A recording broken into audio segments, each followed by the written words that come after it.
안녕하세요. 박종훈의 경제한방입니다. 오늘은 2020년 9월 17일이고요. 18일에 업로드할 예정입니다. 자, 요즘에 이 나스닥 종합지수가 갑자기 급락을 하면서 많은 분들이 걱정이 많으실 텐데요. 우리가 미래를 완벽하게 예측할 수는 없지만 과거의 패턴을 좀 연구해 보면 그래도 조금이나 가늠할 수 있는 부분이 있거든요. 그런데 딱 비슷한 예가 바로 2008년 글로벌 금융위기 때 있었기 때문에 오늘은요 2008년 글로벌 금융위기 때 상황과 지금의 상황을 좀 비교해 보면서 비슷한 점은 무엇이고 차이점은 무엇인지 좀 하나하나 따져본 다음에 조금이나마 미래를 가늠해 볼 수 있는 아주 작은 등불을 한번 만들어 볼까 합니다. 네, 양적 완화 이 단어가 나온 다음부터 굉장히 경제학자들 힘들 거예요. 왜냐하면 이 양적 완화 이전과 이후가 완전히 달라졌어요. 이 양적 완화를 벤 버냉키가 처음 만들었다. 연준 의장 아닙니다. 전 연준 의장이 만드는 게 아니고요. 사실은 원조는 일본이에요. 일본에서 처음에 양적 완화를 개발했는데 그 이유가 뭐냐면 금리를 제로 금리까지 낮췄는데 경제가 좋아지지 않는 거예요. 그러다 보니까 새로운 방법을 모색하게 됐고 그 방법이 뭐냐?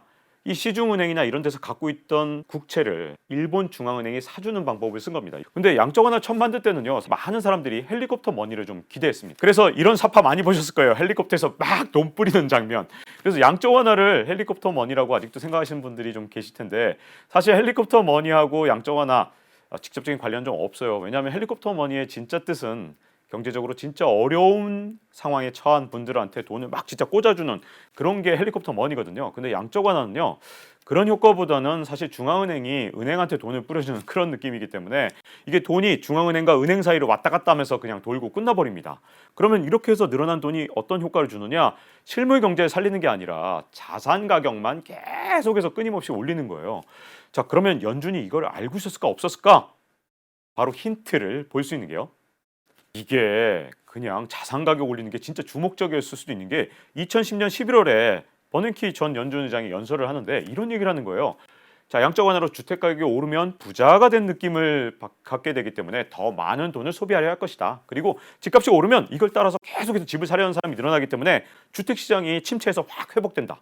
그리고 주가도 마찬가지다. 주가가 오르면 돈을 더 많이 쓰려고 할 것이다. 이런 말을 했거든요. 사실 양적 완화가 실물 경제로 직접 살리는 효과는 거의 없기 때문에 간접적인 효과만 있습니다. 그게 뭐냐 하면 자산 가격을 끌어올리면 그걸 통해서 간접적으로 실물 경제가 나중에 살아나는 효과인데 바꿔서 말하면요. 양적 완화를 했는데도 자산 가격이 안 오른다? 그 양적 완화 완전 실패한 거예요. 그리고 버냉키는 원래 세계 대공황 전문가예요. 세계 대공황이 왜 왔는지 조사를 해보니까 자산 가격이 폭락하니까 이건 진짜 방법이 없더라는 거예요. 그래서 양적 완화를 도입한 가장 큰 이유 그리고 그 효과는 자산 가격이 올라야 됩니다.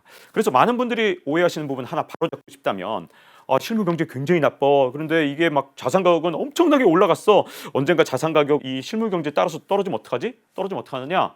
연준에서는요 이제 폭주 기간차나 다름없습니다. 일단 양적 완화 시작했으면 언젠가 실물 경제가 살아날 때까지 양적 완화 계속해서 어떤 일이 있어도 실물 경제 살려야 되는 거예요. 글로벌 금융위기 때 2008년에도 똑같은 일이 일어났는데 실물 경제가 살아나는 2014년까지 양적 완화를 계속했습니다. 2008년 글로벌 금융위기 때 그러면 무슨 일이 있었냐? 이 미국의 S&P 500 지수를 한번 봐보세요. 그래프를 보면 이 놀라운 사실을 알게 되는데 자, 일단 글로벌 금융위기가 일어나니까 17개월 동안 한 1년 반 가까이 주가가 떨어졌는데 얼마나 떨어졌냐? 마이너스 57% 떨어졌어요. 진짜 엄청나죠. 반토막보다 훨씬 더 많이 떨어진 거예요. 자, 이때 버냉키 전 연준 의장이 야, 이게 내려는 안 되겠다. 양적 완화를 하자. 그래서 1차 양적 완화를 선언하니까 주가가 다시 반등하기 시작했는데 얼마나 빨리 올랐냐? 13개월 동안 74%나 올랐습니다. S&P가 떨어지기 시작한 전고점에 이르기 전에 버냉키 입장에서 걱정이 됐는지 양적 완화를 중단해 버렸습니다. 그랬더니 양적 완화를 중단하는 그 순간 주가가 떨어지면서 석 달 동안 13%가 떨어져요. 그러다가 2차 양적 완화를 어쩔 수 없이 선언합니다. 2차 양적 완화를 10개월 동안 했더니 이 10달 동안 다시 S&P 지수가 24%가 오르고요. 양적 완화를 중단하는 순간 다시 또 석 달 동안 S&P 지수가 18% 떨어집니다. 자, 이쯤 되니 뭐 어떻게 되면 이 주가 더 이상 전망이 필요 없죠. 양적 완화를 얼마나 했느냐? 이게 바로 주가가 돼버린 겁니다. 자, 이 연준이 얼마나 양적 완화를 했는지 알 수 있는 데가 있습니다. 바로 세인트루이스 연방은행 홈페이지에 찾아보면 연준의 대차대조표라는 게 나옵니다. 여기에 자산 규모가 나오는데 그동안 양적 완화로 돈을 얼마나 풀었는지 누적된 게 딱 여기 보면 나와요. 근데 2008년 글로벌 금융위기 때 양적 완화 처음 하면서 자산 규모가 확 늘어난 걸 볼 수 있습니다. 그때 주가가 확 오른 거거든요. 그러니까 2010년 되면서 야 이거 겁난다 하면서 얼마 축소했냐면 고작 500억 달러 축소했습니다. 당시에 2조 달러가 넘는 자산 중에서 고작 500억 달러밖에 축소를 안 했는데 주가가 뚝 떨어진 겁니다. 그러니까 양적 완화를 중단한다는 게 이렇게 양적 완화 시작된 상황에선 얼마나 주가에 영향을 많이 미치는지 보여주는 거죠.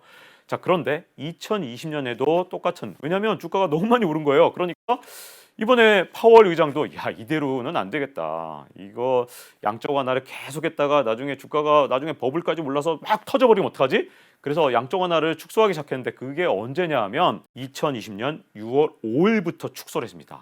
그때가 언제였냐면 나스닥 종합지수가 9,800일 때였어요. 코로나19 직전에 나스닥 종합지수도 9,800. 즉 다시 말하면 나스닥 지수가 코로나19 이전으로 딱 회복하는 그 순간에 양적 완화를 중단하고 축소하기 시작한 거예요.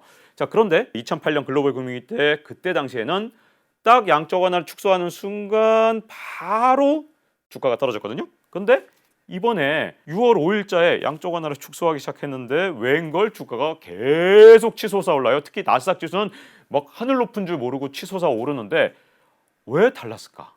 그 다른 점이 있었습니다. 2008년 글로벌 금융위기 일어난 직후에 하고 다른 점의 가장 큰 차이점은 뭐였냐면 그때는 양적 완화밖에 안 했어요. 왜냐하면 금융 쪽에서만 이 말썽이 일어났기 때문에 양적 완화만 하고 끝났는데 이번에는 재정 지출도 엄청 하고 실업자들한테도 막 돈을 쏘아주고 자영업자나 이런 분들한테도 미국의 자영업자나 아니면 중소기업이나 이런 데도 온갖 대출 프로그램 통해서 돈을 지원해 줬거든요.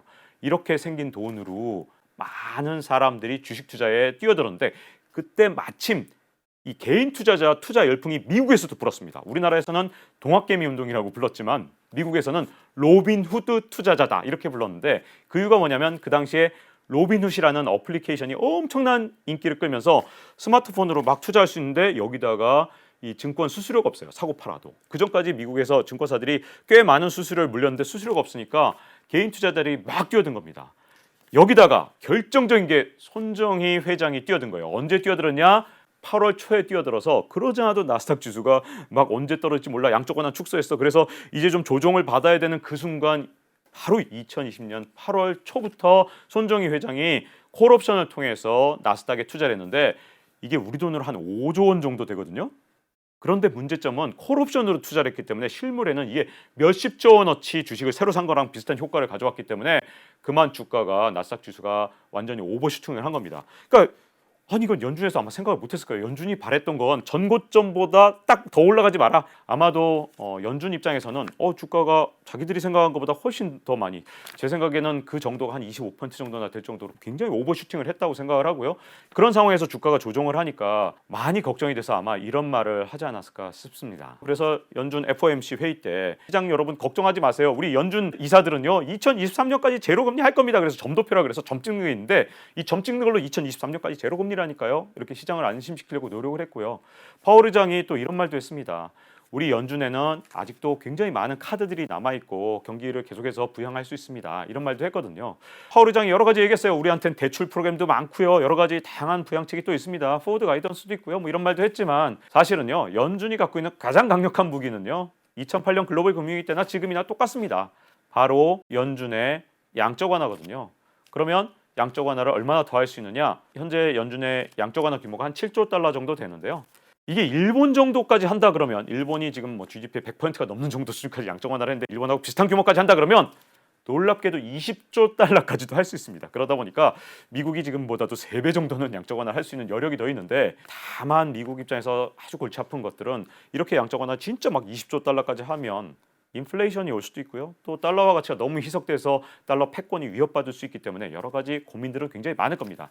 하지만 그런 고민들은 굉장히 먼 미래의 고민이고 지금 당장 파월 의장이 고민하는 건 뭐냐 하면 자기들이 아마 생각하기에도 나스닥 지수는 정말 오버슈팅했거든요. 여러 가지 이유들이 겹치면서 아까 말씀드린 대로 손정희 회장까지 막 동참하면서 너무 나스닥 지수가 올라갔기 때문에 어느 정도 이 거품은 약간 좀 김을 좀 빼놔야 나중에 폭발하는 일을 막을 수 있다고 생각할 거예요. 파월 의장이 아마 잠 못 드는 그런 하루가 되지 않을까 좀 싶은데 왜냐하면 이걸 잘못해서 버블을 만약에 지금 너무 빠르게 만약에 다시 양적 완화 시작해서 주가 버블이 막 커지면 다시 또 폭발할 수도 있기 때문에 굉장히 걱정이 될 거고요. 또 그렇다고 만약에 방치해뒀다가 아예 진짜 시장의 심리가 너무 많이 냉각돼서 주가가 다시 떨어져 버리면 아까 제가 말씀드린 대로 양적 완화라는 건 폭주 기관차와 같아서 자산 가격이 일단 떨어지기 시작하면 그 효과 완전히 사라지기 때문에 이걸 그냥 또 방치할 수도 없습니다. 아주 적절한 시점에 양적 완화를 다시 하면서 이 자산 규모를 확 늘려가는 그 시점이 올 겁니다. 자, 그런데 우리한테 힌트가 있어요. 바로 대차 대조표상 자산 규모. 이거 볼 수 있거든요. 이거 세인트루이스 연방은행 가면 보여줍니다. 다만 일주일 늦게 보여줘요. 그건 좀 아쉬운데 이걸 통해서 연준이 지금 어떤 태도를 갖고 있는지는 가늠해 볼 수 있거든요. 그나마 다행인 것은 연준이 결코 일단 양적 완화 시작한 이상 자산 가격이 떨어지는 걸 방치하기는 아주 어렵다는 겁니다. 오늘 방송을 마치겠습니다. 고맙습니다. Round one, fight.